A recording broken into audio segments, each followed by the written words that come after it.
It's Monday, December 6, 2021. And I wanted to come on for a few minutes and talk about blind letters and why you might need one or two or three.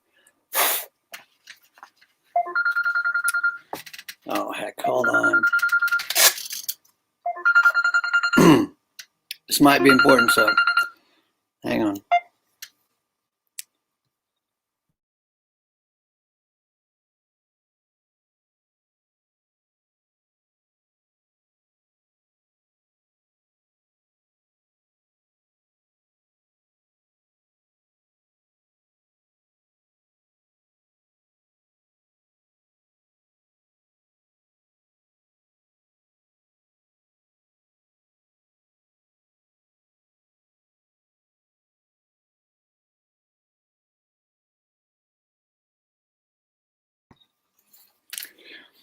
Okay, that was Jay Peters. Now, he has some amazing mailing lists if you're interested in selling to the business opportunity market, and that's why I took the call.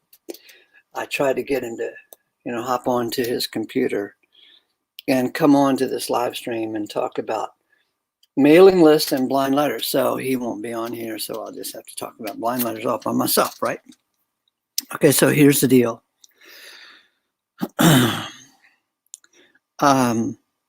We all need prospects to sell our crap to, no matter what your crap is.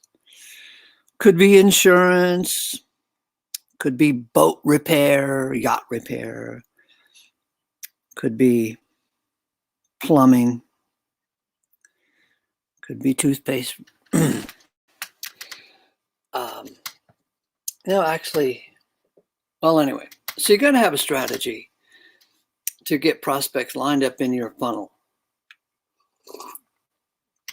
And I'm going to tell you the only two real marketing strategies out there in the world. There's a bunch of hotshot gurus who create fancy names and sell you a program to get you signed up with them. And as if they've got some brand new marketing technique. But there's only really two marketing techniques that are worth a damn.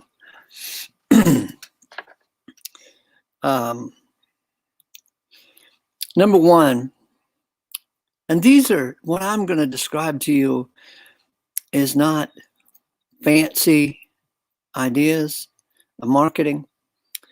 We'll call it blue collar marketing just for the sake of brevity, because it works. If you've got a legitimate kind of business, not a business that's past expiration. And what is a past expiration? There's just no way in hell that you're going to raise this business from the dead, like selling buggy whips, There's hardly any buggies out there in the world. But there's cars and car insurance and car repair. Forget horse and buggy. So there's no business for buggies to speak of, or buggy whips, that is. Maybe things will turn around, Maybe we'll run out of oil. Maybe the car dynamics will die off and horse and buggies will become popular again, and then you can have a business making buggy whips. But in the meantime, regarding almost any business, here's the two marketing tricks that always work. Number one, most people believe that people will not read long-winded ads. And whenever I'm talking to a prospective client for my services of copywriting and marketing consulting and marketing coaching and so forth, I get them to agree on this, that people will not read long-winded ads. And then I say, come closer. Let me tell you a secret. I'll whisper it in your ear. That's true. People will not read long-winded ads, but prospects will. Do you get it? A prospect will read a long-winded ad. Why? Because prospects are hungry for information, and they will read any amount of advertising copy as long as it's interesting and helpful. Do you get it? So if you're a prospect for a safari trip to Africa, man, you've got 1,000 questions.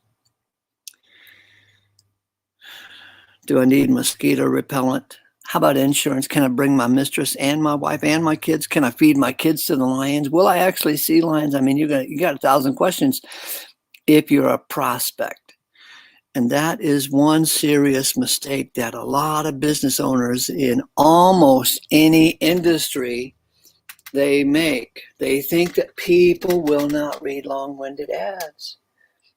And they forget that they are not advertising to people, they're advertising to prospects. And prospects, they got a lot going on in their mind about purchasing this thing in your industry. They've got to consider what the competitor is offering. They got to consider how to address the wife or the neighbor who might say, "Why did you buy that?" They've got to make sure they're going to get value for their money. They want to know who else uses it, who likes it, and who should buy it and who should not buy it. Anyway, so it turns out over the last 100 or more years, long-winded ads make more money than short ads. Whether the medium is Facebook or television or newspapers or even in the old Yellow Pages, even though we don't have much of Yellow Pages going on anymore, long-winded Yellow Page ads made more money than short ads. So you just got to know what to say with that long-winded speech of yours. I did it. I made a Yellow Page ad one time for my advertising agency services, and the headline was, "Warning, do not call any ad agency until you read this." And I made a lot of money off of that ad. And anyway, so the second marketing trick that you should know about is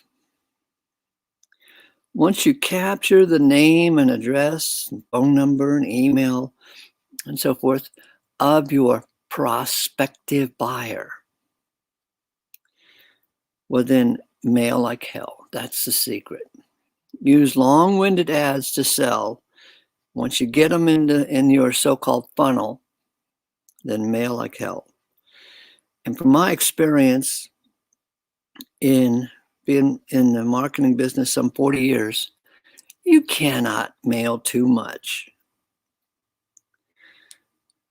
Even in the old-fashioned U.S. Post Office snail mail, you just can't. I had campaigns going for clients where we would drop a piece of mail in the mail to them every day, and it wasn't too much. For my own ad agency services, way back in 1987, 88, I was mailing out a letter to my prospective clients every third day, and it wasn't too much. And even old Ben Settle, he mails out some 3 emails a day, and that's just not too much. So mail like hell and use long-winded ads. And if you mail like hell, then that is essentially kind of a long-winded ad, because even if you use short emails, shorter, instead of 5,000 word emails, you break it up into, instead of 5,000 word email, you break it up into 5 emails. But my point is, use long-winded ads no matter what medium you're in, and also use mail like hell once you get them in the door. Now, I wanted to talk to you about blind letters, especially if you're in the business of selling business opportunities, such as network marketing, multi-level marketing, or business information. You want to use a blind letter. And the blind letter is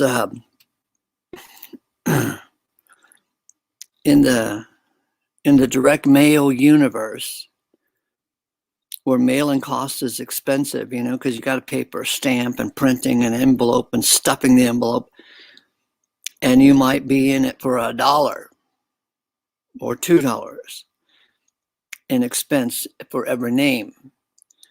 So you don't want to say, hey, I've got some free information, and that free information would be a sales letter. And so, but a blind letter is basically saying, hey, I've got some amazing information on how you can get rich or, improve your lot in life and so forth. And I don't want to send it out to just anybody.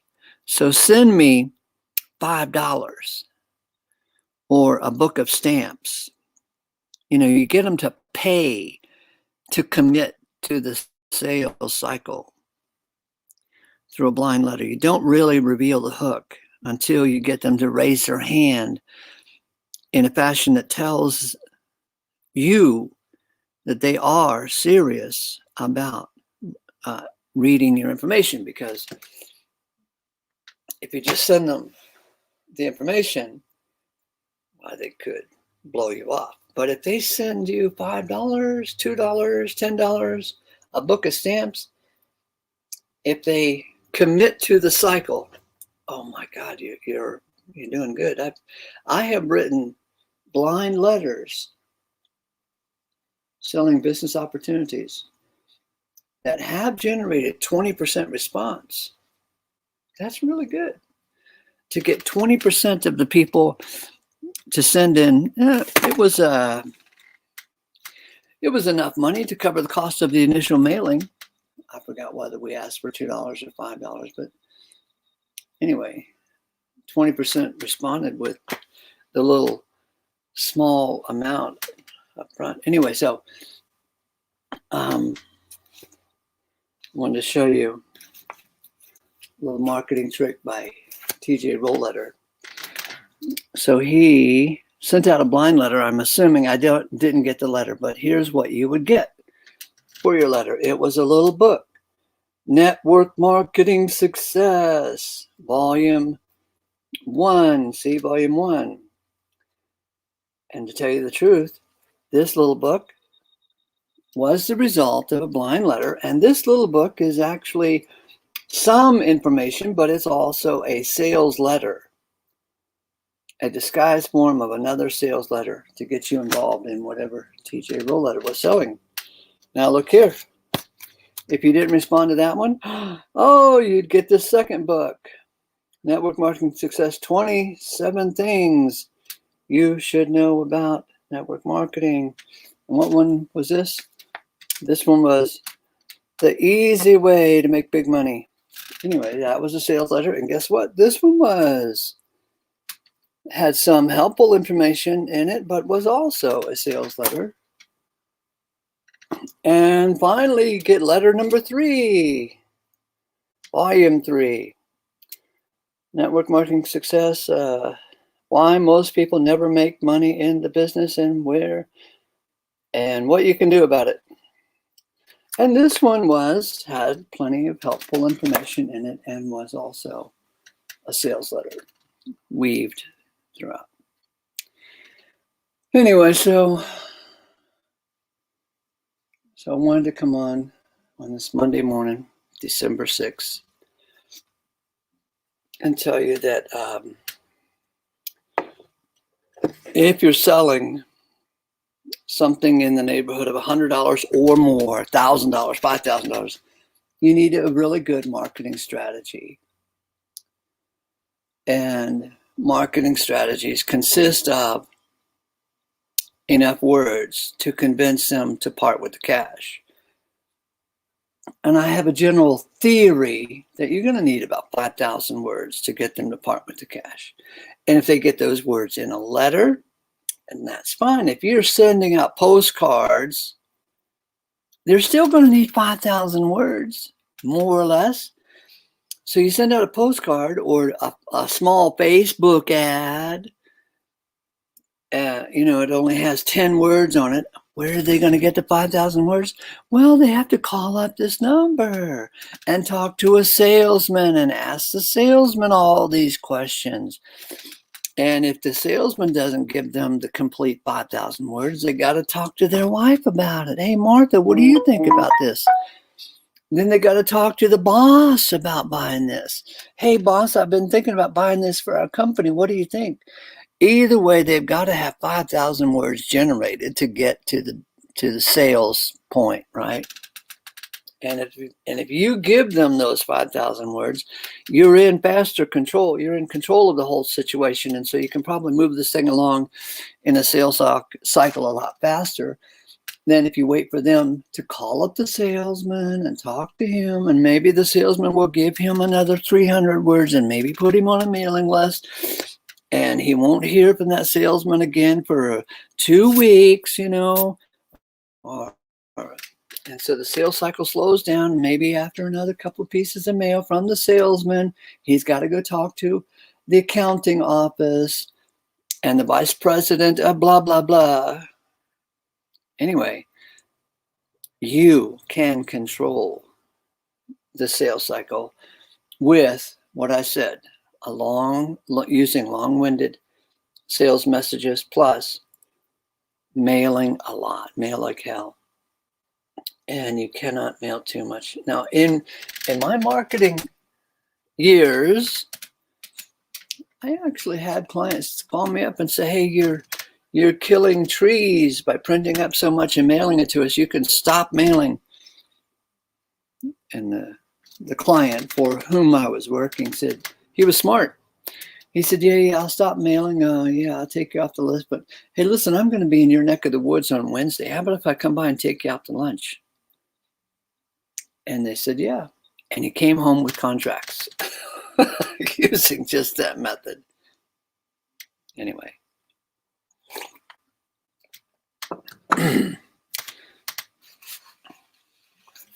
So if you want to talk some more, look below. I put my email down there. And at the moment, I'm offering monthly marketing coaching consulting services for $495 a month. $495 a month. And we'll talk and map out strategies, and I'll get you on board as far as understanding where to go with good marketing concepts. And anyway, so if you want to do that, you let me know. And anyway, we'll do another one of these real soon. Thanks for joining me. I'm sorry I didn't give you 5,000 words, but I've been giving you plenty of words on this thing off and on. If you want to read more words to know that you need marketing help, I would say grab Gene Schwartz's book, Breakthrough Advertising. I would say grab Clyde Bedell's book, How to Write Advertising That Sells. I would say get a book by Victor Schwab. How about Rosser Reeves? How about John Carlton? How about John Caples? There's a lot of information that you can stick into your head to realize that there's, marketing is a complex subject. And you could waste a lot of money by going in the wrong kind of direction. When you could know and stand on the shoulders of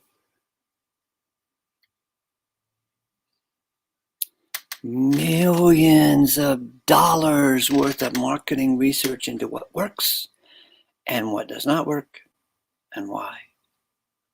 Hell, I read Scientific Advertising 2 times. Count them, 1, 2.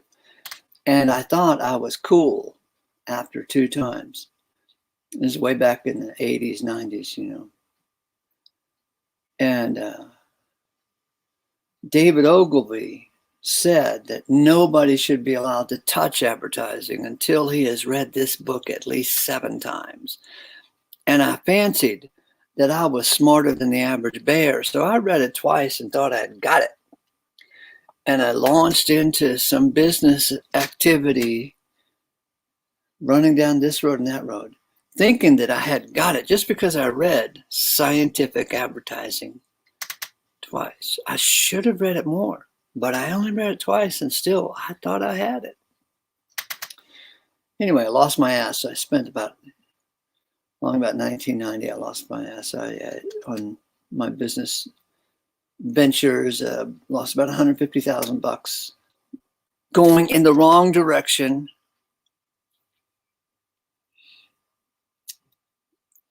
And after I was closed up those businesses and was licking my wounds, I read scientific advertising a 3rd time, and it told me, don't do this and don't do this and don't do this, which is the exact same things I did. And so I should have learned my lesson by not learned it, but I should have read those books more times anyway. So I went on to read scientific advertising at least 11 times in my career. So I'm telling you, there's a lot of information to know. And this is economic precarious times. A lot of businesses going out of business. How do you overcome all this stuff? I mean, these are weird economic times. COVID,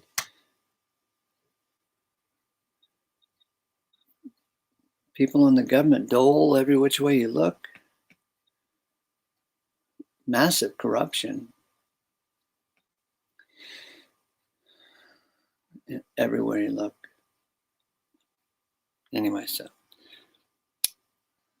if you want to do something and at least think out loud and at least avoid, like I did, many thousands of dollars worth of nightmarish decisions, maybe we should work together. Anyway, gotta go. Talk to you later. Thanks for joining me. Go ahead and leave a comment and like this thing and share it and thumbs it up or thumbs it down. I don't care. Ta-ta.